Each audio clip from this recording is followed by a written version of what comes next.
Hello everyone, Konark investment में आपका स्वागत है। आज हम जानेंगे इंडेक्स फंड के बारे में। आपने काफ़ी सुना होगा कि इंडेक्स फंड आजकल बहुत सारे पॉपुलर हो रहे हैं और ज़्यादातर लोग इंडेक्स फंड में आजकल इन्वेस्ट भी कर रहे हैं। तो आज हम जानते हैं कि इंडेक्स फंड क्या होता है। देखिए, म्यूचुअल फंड बहुत सारे फंड्स हैं। लार्ज कैप है, मल्टी कैप है, मिड कैप है, फ्लेक्सी कैप है, right. Different kinds of funds हैं।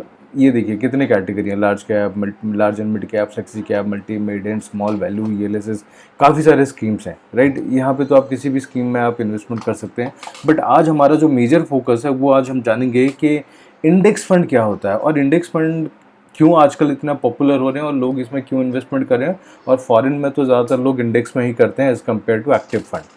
और एक्टिव क्या होता है, पैसिव क्या होता है, वो भी आज जानते हैं। तो चलिए, सबसे पहले मैं आपको एक मल्टी कैप का एग्जांपल लेके दिखाता हूँ। इंडेक्स फंड मल्टी कैप, जैसे कोई भी एक मल्टी कैप फंड ले लेते हैं आप। अगर किसी के थ्रू भी इन्वेस्टमेंट करते हैं या खुद से भी करते हैं, कोई सा भी एक फंड चूज़ करते हैं, मल्टी कैप है, फ्लेक्सी कैप है, ज़्यादा पॉपुलर फंड्स होते हैं। जैसे ये आदित्य बिरला सन लाइफ का एक फंड है। चलिए इसे ओपन करते हैं। ये मल्टी कैप फंड है। मल्टी कैप का मतलब होता है आप जो भी अमाउंट देंगे उसमें से 25% इंडिया की लार्ज कैप कंपनी में जाएगा, 25% मिड कैप में जाएगा, 25% स्मॉल में जाएगा और 25% फंड मैनेजर जहाँ उसको पसंद, जहाँ पे उसे लगता है वो वहाँ पे इन्वेस्टमेंट करेगा, राइट। और ये देखिए इसका जो रिटर्न है और इसका पोर्टफोलियो भी हम देखते हैं। इसका पोर्टफोलियो भी मैं आपको यहाँ पे दिखाता हूँ। इसका जो पोर्टफोलियो है, different kinds of stock, fund manager को जहाँ लगता है कि जिस भी स्टॉक्स में उसे एक हाई कन्विक्शन लगता है तो वो वहाँ पे इन्वेस्टमेंट करता है। फाइनेंस में उसने 26% इन्वेस्टमेंट किया है, इंडस्ट्री में 13% है, टेक्नोलॉजी में 12% है, कंजम्पशन में 12% है। यहाँ पे देखिए इंडस्ट्री कैटेगरी ने जितना किया, यहाँ पे ज़्यादा फाइनेंस, यानी कि आदित्य बिरला को लगता है कि कैटेगरी से उन्हें ज़्यादा लगता है फाइनेंस आगे चल के ज़्यादा बेटर करेगा। और लेकिन इंडस्ट्री में उन्हें लगता है कि बाकी सबको जो लगता है, आदित्य बिरला को लगता है इंडस्ट्रियल बहुत अच्छा नहीं कर सकता है, बट सेकंड हाईएस्ट है। बट बाकी सबसे इन्हें लगता है थोड़ा सा कम है। और यहाँ पे देखिए टेक्नोलॉजी में बाकी सबको जितना लगता है, आदित्य बिरला को लगता है टेक्नोलॉजी और अच्छा करेगा। यहाँ पे कंज्यूमर डिस्क्रिप्शन में ऑलमोस्ट सेम है और यहाँ पे मटेरियल्स में भी बाकी सब की तरह सेम है यहाँ, लेकिन कंज्यूमर स्टेपल्स में यहाँ पे थोड़ा सा एग्रेसिव है और यहाँ पे हेल्थ केयर में थोड़ा सा डाउन है, एनर्जी में भी थोड़ा सा कम उन्होंने किया है। तो ये अपना फंड मैनेजर, इसके जो फंड मैनेजर हैं उनकी अपनी स्टाइल है। उन्हें जिसमें लगता है कि जो स्टॉक उन्हें लगता है कि ये स्टॉक ज़्यादा बेटर चलेगा, वो उसमें अपना इन्वेस्टमेंट करते हैं। अब पैसिव फंड और इसमें क्या डिफरेंस है वो चलिए समझते हैं। पैसिव फंड का मतलब है, आपने निफ्टी 50 सुना होगा, निफ्टी आज इतना गया, सेंसेक्स आज इतना ऊपर गया, राइट। तो बेसिकली क्या है, सेबी जो नेशनल स्टॉक एक्सचेंज है वो डिफरेंट काइंड्स ऑफ क्या करते हैं, उन्होंने एक बास्केट बना देते हैं कि निफ्टी 50 के अंदर इंडिया की टॉप, जिन मार्केट कैप के अकॉर्डिंग इंडिया की जो टॉप 50 कंपनी है वो इसके अंदर आ जाएगी। नेक्स्ट 50 का मतलब होता है कि उसके बाद वाली कंपनी। 100 में क्या आते हैं, ये दोनों का कॉम्बिनेशन हो गया 100। तो इसमें क्या होता है कि फंड मैनेजर का कोई रोल यहाँ पे ख़त्म हो जाता है। यहाँ पे बेसिकली क्या होता है, सेबी ने एक रूल डिसाइड कर दिया है कि इंडिया की जो भी टॉप मार्केट कैप के हिसाब से, मैं अगर इसे ओपन करके दिखाता हूँ कि इंडिया की जिस भी कंपनी का मार्केट वैल्यू बाकी सबसे टॉप में है वो आ जाएंगी टॉप 50 के अंदर। और ये सारी कंपनी जो अगर मैं आपको दिखाऊं यहाँ पे, जैसे आयशर मोटर है, महिंद्रा एंड महिंद्रा, श्रीराम फाइनेंस, मारुति, डॉक्टर रेड्डी, पावर ग्रिड, रिलायंस, इटर्नल मतलब जोमेटो जो ब्लिंकिट है, एसबीआई लाइफ, टाटा मोटर, हिंडाल्को, एचडीएफसी लाइफ, भारती एयरटेल, सन फार्मा, मतलब ये जितनी भी कंपनी आप देख रहे हो ये इंडिया की one of the biggest company है, टॉप 50 कंपनी है। इसमें भी एक हायरार्की आएगा कि नंबर 1 में कौन होगा, जैसे कि रिलायंस है, उसके बाद टीसीएस है, जैसे इस तरीके से कंपनीज आती हैं। तो ये इस तरीके से असेंडिंग है, बट ये इंडिया की टॉप 50 कंपनी है, राइट।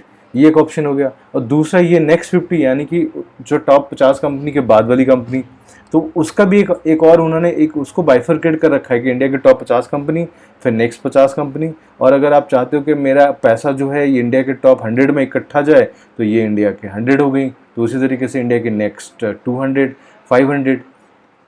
तो अब पैसिव फंड्स क्या होता है मैं आपको बताता हूँ। पैसिव फंड में क्या होता है, आप किसी फंड मैनेजर के अकॉर्डिंग आप इन्वेस्टमेंट नहीं करते। आप स्ट्रेट अवे आपका जो भी इन्वेस्टमेंट है आप सीधा इंडिया की टॉप 100 में आपने इन्वेस्टमेंट कर दिया। जैसे कि मैं आपको बताना चाहूँगा कि जैसे कि एक्सिस का एक फंड है, एक्सिस निफ्टी 100 इंडेक्स फंड। ये जो फंड है, इस फंड में अगर आप इन्वेस्टमेंट करते हो तो इसमें इसका जो फंड मैनेजर है, इसमें कोई एक्सपर्टीज़ उनको ज़रूरत नहीं है।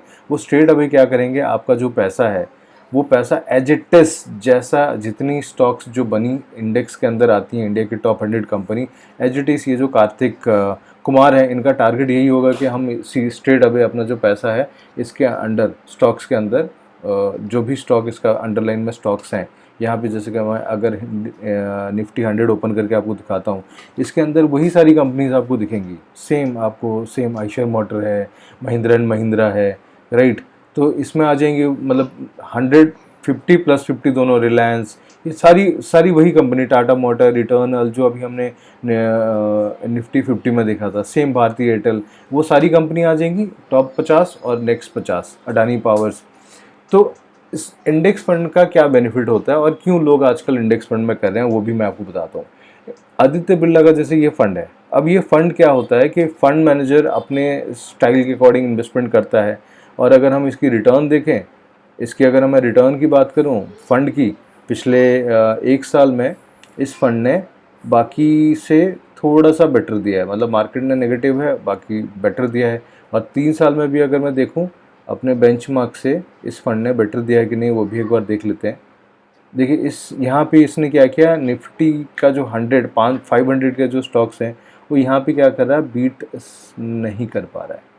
यस, बीट नहीं कर पा रहे, क्योंकि आप अगर देखें इक्विटी का जो बेंचमार्क है ये 18% है। उसके साइड में देखिए यहाँ पे लिखा हुआ आ रहा है, ये आप अगर देखोगे यहाँ पे, ये जो बेंचमार्क है, यानी कि जो इक्विटी मल्टी कैप का जो इंडेक्स है, जैसे कि ये इंडेक्स होता है, जो भी एक्टिव फंड होते हैं जिस तरीके से वो इन्वेस्टमेंट करते हैं उनका एक बेंचमार्क होता है। जैसे अगर कोई बोले कि मैं लार्ज कैप है, तो उसका बेंचमार्क वो एटलीस्ट 100 को बीट करे या निफ्टी 50 को बीट करे, क्योंकि निफ्टी 50 के अंदर इंडिया की बड़ी कंपनी आती हैं। तो अगर कोई मल्टी कैप कर रहा है तो उसका बेंचमार्क होगा निफ्टी 500। तो निफ्टी 500, अगर 500 मतलब इंडिया के टॉप 500 कंपनीज आ गई, तो मल्टी कैप अगर कोई फंड में इन्वेस्टमेंट कर रहा है तो उसका टारगेट होगा कि वो इससे बेटर परफॉर्म करे, क्योंकि इसमें तो ऑलरेडी इंडिया की 500 कंपनीज हैं।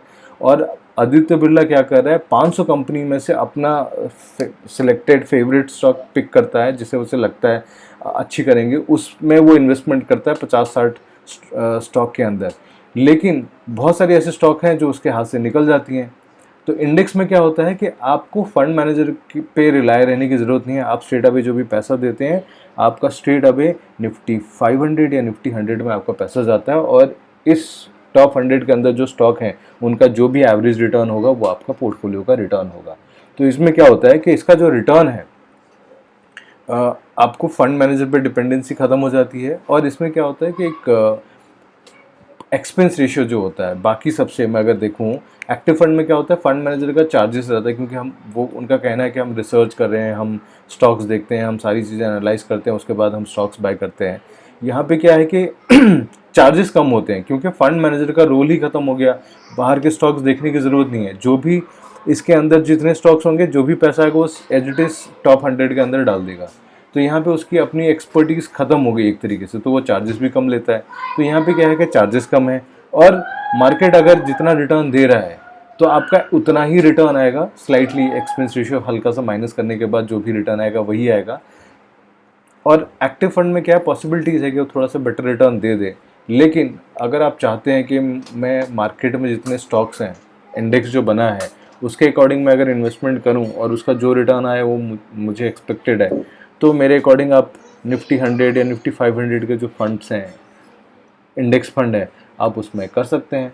और बाकी हम वेरियस प्लेटफॉर्म से हम अवेलेबल हैं, जैसे कि हमारा वेबसाइट है कोणार्क इन्वेस्टमेंट, फेसबुक में भी हम अवेलेबल हैं कोणार्क इन्वेस्टमेंट के नाम से, यूट्यूब में भी हम कोणार्क इन्वेस्टमेंट के नाम से हैं, ट्विटर में भी हम अवेलेबल हैं, इंस्टाग्राम पे भी हैं। तो हम वेरियस प्लेटफॉर्म से हम अवेलेबल हैं। अगर आपको कुछ क्वेरी होता है, आपको कभी इन्वेस्टमेंट से रिलेटेड कुछ क्वेरी है, तो आप डायरेक्टली हमें अप्रोच कर सकते हैं। We are mutual fund distributors. तो हम आपको डिफरेंट काइंड्स ऑफ जो भी आपकी नीड बेस्ड प्रोडक्ट्स होगी, हम वो आपको बाय करवाने में आपको सपोर्ट करते हैं। Thank you for watching this video.